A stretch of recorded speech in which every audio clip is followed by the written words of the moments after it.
If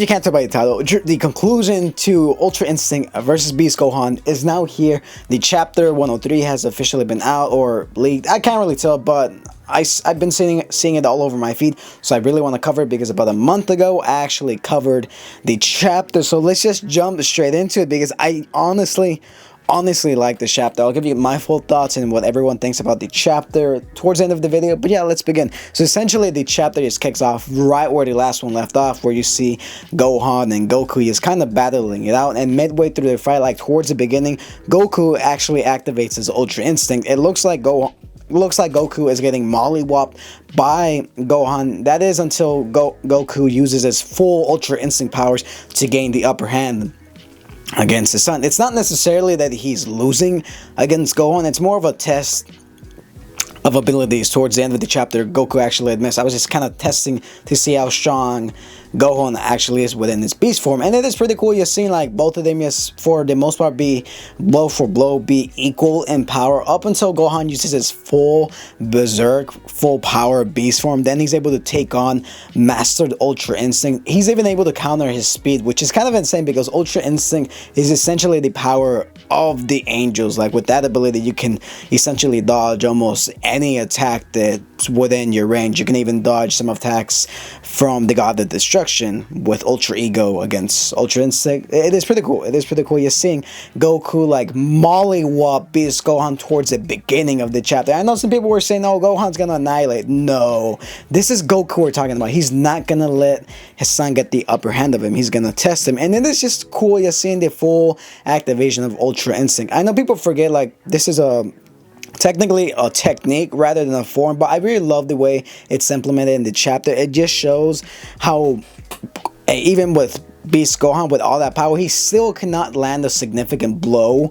against him because Ultra Instinct is just so fast. It is like the fastest technique out there. That is until Gohan is able to activate his full potential. Then he's actually able to land a hit on Ultra Instinct, and once that fight is essentially done, Goku doesn't really like fight on. He actually admits he was more of a test of power. Then he goes up to Broly and says, hey Broly, you want to take a crack at it? And it is pretty cool. I wasn't really expecting like the chapter to have a Goku v Gohan versus Broly. It is pretty cool. You're seeing Broly for the very first time actually using his abilities against someone other than Goku, Frieza, or Vegeta, and you're seeing Broly essentially control his Berserk Super Saiyan. It's pretty awesome. Like for the most part, it's a pretty even fight with Broly against Gohan. That is until Gohan gets the upper hand and he starts to mollywop, dog walk Broly. But at this point in the story, Broly hasn't really controlled his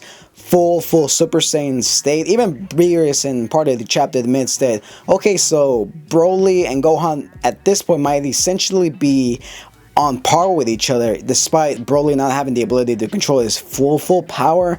Had he been, he might be able to rival Beast Gohan, but at the current moment, Beast Gohan is the strongest amongst all the other Saiyans. And towards the end of the chapter, we get like a comedic battle between Vegeta, Trunks, Goten trying to battle Broly, which I really wish we got to see more of that, but it's 2v1, and then you got Vegeta versus Gohan, but we really don't get to see that conclusion because it's more of a like comedy battle. Towards the end of it, they're all just chilling, relaxing. You got the Red Ribbon guys is chilling there, and towards the end of the chapter, essentially they all go back to Earth. They eat nice dinner, and that we actually have a funny, interesting reunion between Pan and Goku.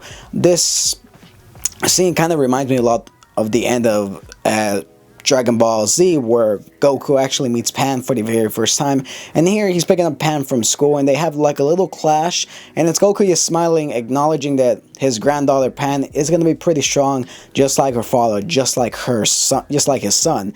And yeah, that's essentially where the chapter just ends. Like, it's a pretty wholesome ending, and the fight itself, it was super good.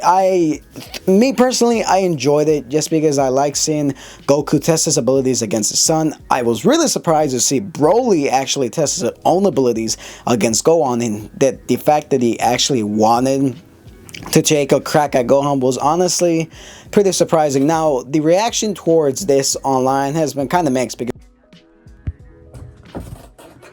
okay, so I realized while recording, my mic died halfway in, so did my camera, so unfortunately I had to record the rest of the part on my phone. But yeah, going back to what I was saying, I just want to talk about everyone's reaction online regarding the chapter. Some people are saying it was pretty trash, other people are saying it was pretty fire, but in my opinion, like I said throughout the video, I genuinely enjoyed this chapter.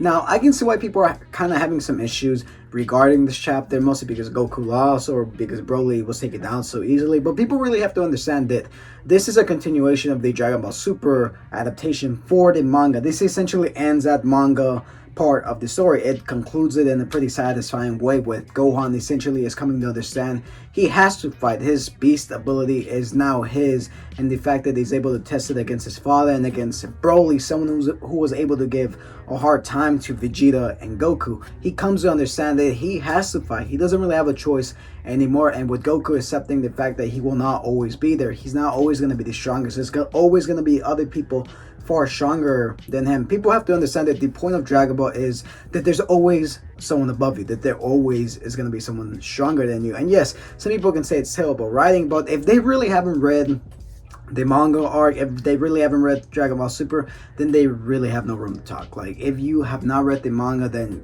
no, you really have no place to talk. But if you've read it and you don't like it, that's fair.